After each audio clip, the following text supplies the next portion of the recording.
Hey guys, Tiger Felix ASMR. Sorry if the microphone's in the way, I need to get a different microphone stand. But anyway, I got a new file.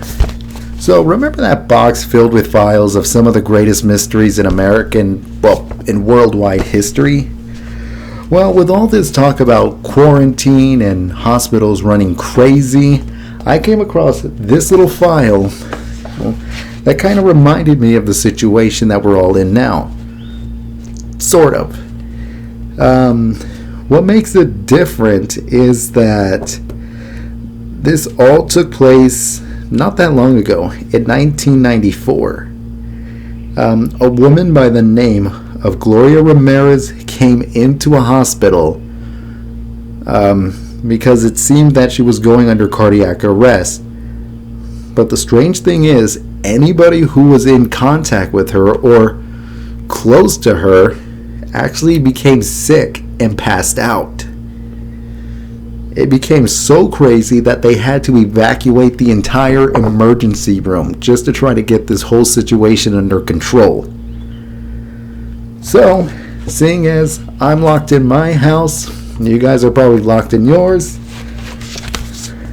let's go over the mysterious case that is the Toxic Lady.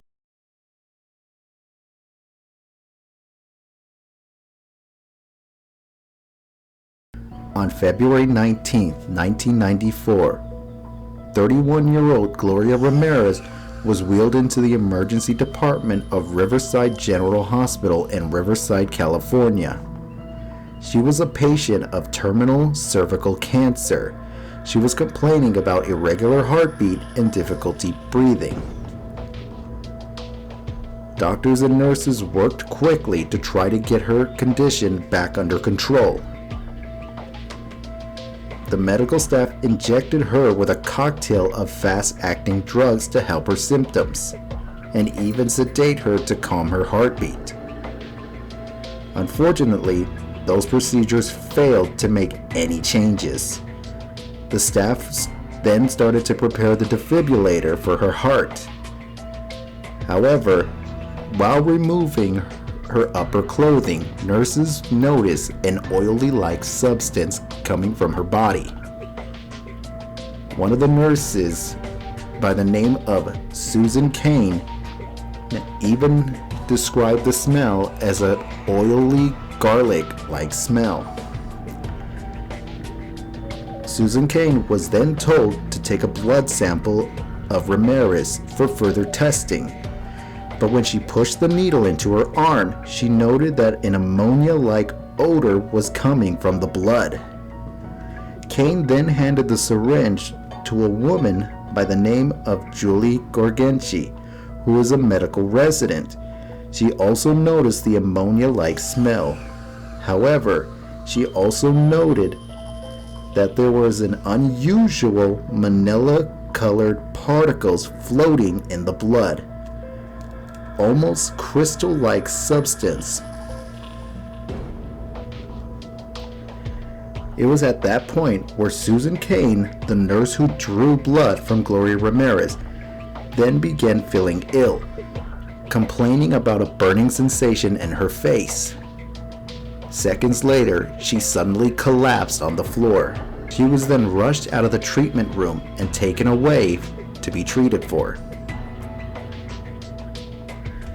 Minutes later, Gorgenci also complained of a burning sensation in her face and even described nausea and dizziness, and then also collapsed on the floor, much like Susan Kane. Maureen Welch, who was a respiratory therapist, also passed out, making her the third person who was within close contact of Gloria Ramirez to fall ill. At that night, 23 people who were within close contact of Gloria Ramirez became ill, experiencing the same symptoms and then passing out. It was at this point that the emergency room had to be quickly evacuated while a skeleton team stayed behind, still determined to save Gloria Ramirez. Unfortunately, 45 minutes after she arrived at the hospital, Gloria Ramirez would then pass away. The official cause of her death was kidney failure due to her cancer. At this point, a hazmat team was called in to remove Gloria Ramirez's body from the premises. They also had to do further studies along the emergency room in order to decontaminate it if necessary. Gloria Ramirez's body was taken to a federal research facility for further testing. Forensic analysis had found peculiar chemicals in Ramirez's body, which none was toxic enough to produce symptoms that were experienced by the emergency room workers. Researchers then found a lot of different drugs in her system, mainly painkillers, as Gloria Ramirez must have been in so much pain due to her cervical cancer.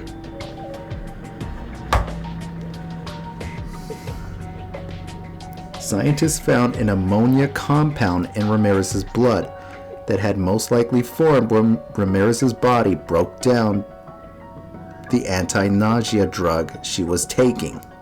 The most peculiar chemical found in her blood was dimethyl-sulfone, a sulfur compound that occurs naturally in some plants. It also presents in small amounts of food and beverages, and even is sometimes produced naturally in our bodies from amino acids. At this point, doctors believe that Gloria Ramirez was taking DMSO, which came as a wonder drug in the 1960s. It became very popular among athletes for treating muscular strands until the FDA found that prolonged exposures to the drug can cause eye damage.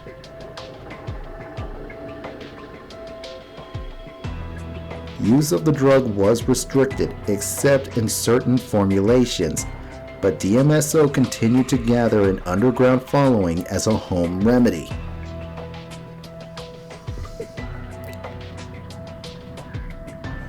It was at this point that Gloria Ramirez must have been using the drug to ease her pain. The DMSO was absorbed by her skin and entered into her bloodstream. When paramedics later in the emergency room gave her oxygen, the dimethyl sulfoxide was oxidized to dimethyl sulfone.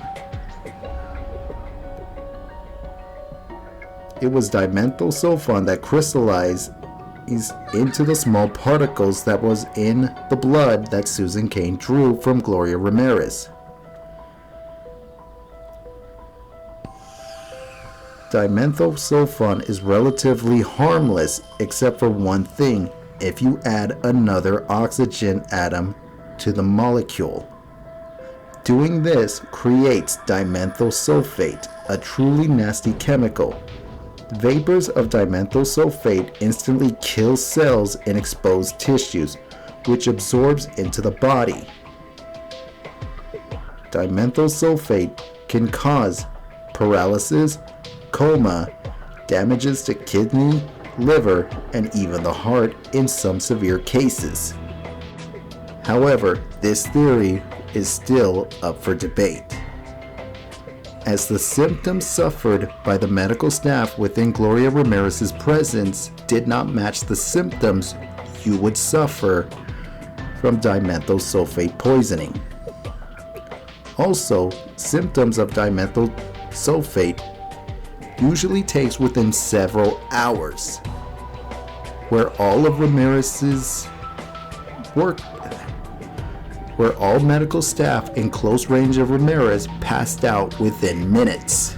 Others still doubt that significant quantities of the suspect chemicals could have been produced from the DMSO.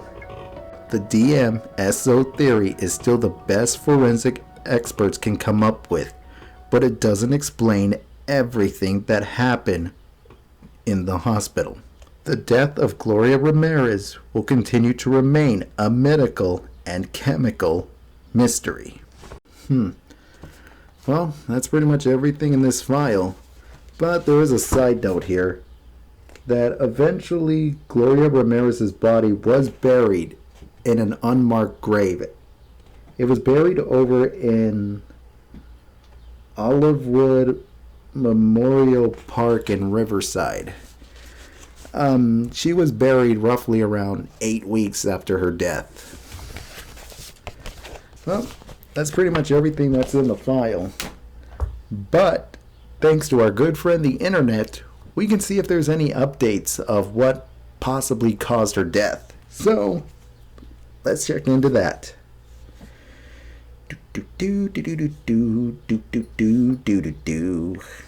Let's see. Gloria Ramirez. Let's see.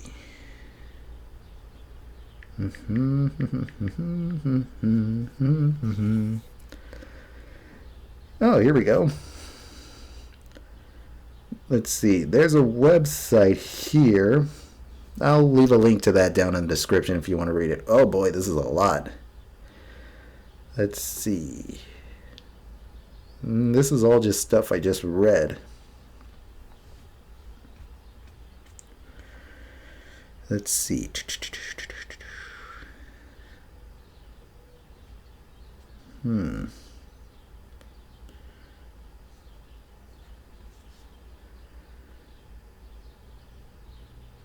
Many tests. Lawsuits were filed by her family? I didn't know that. Huh. Let me see. The hospital assumed that this was a case of toxic contamination.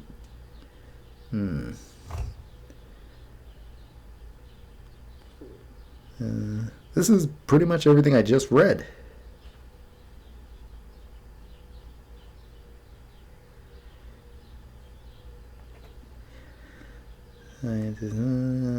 Also, DMSO can appear oily, which is consistent with the presence of an oily substance on Ramirez's body that some witnesses say they saw. The death of a patient, the poisoning of healthcare workers, and the prestigious scientific inquiry. Just another day in the ER.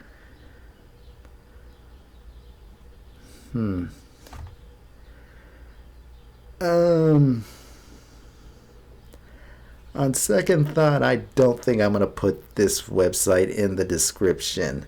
It's pretty much everything that I just told you guys, and it's just another day in the ER. Okay, is there anything else?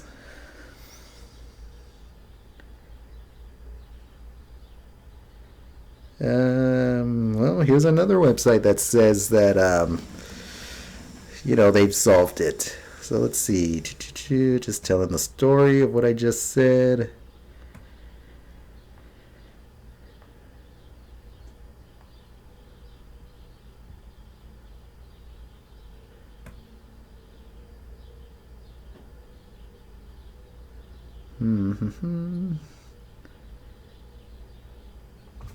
Huh.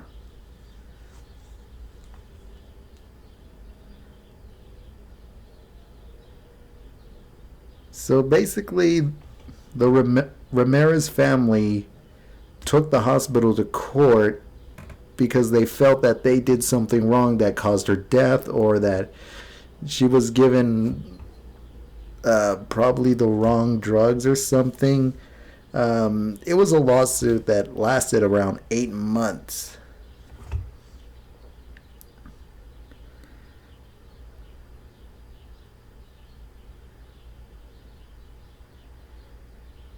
Crystals of blood, the oily substance, and the effects on employees all match exposure of dimethyl sulfate. And this was coming from the Riverside County's chief deputy, Connor Dan Cupeto. I don't know if that's how you say the name right. I'll leave a link to this down in the description below. I'm just reading to like the very bottom of it. But they still say that it's just the the dimethyl sulfate. But again, like I've read earlier, symptoms of that usually occurs within several hours or so. But all of these nurses and doctors who were within Gloria Ramirez's presence were all healthy at the time they were helping her, and they all fainted within, like, let me see, I think Susan Cain, who was the first nurse to pass out, I think that was within like 10-15 minutes or so. And then 23 other staffs all fell ill. So I really don't think it's this dimethyl sulfate thing. It's got to be something else. I mean, it explains a lot, but it doesn't match the symptoms, as I've read before. So I can't honestly just go by, this as the conclusion of this case being solved. So I guess we'll probably never know what really happened to Gloria Ramirez. Well, I guess that's pretty much the end of this video. So I really personally don't have a theory on this one. If you have a theory, I'd love to hear it out. So go ahead, go down in the comments section and let me know what you think happened to this woman, because I honestly have no clue. And if you want, go ahead and also tell me in the comments section what kind of mystery you guys want me to get into, so we can go over all the details and maybe even try to figure out ourselves what really happened. So, Tiger Felix, ASMR, out.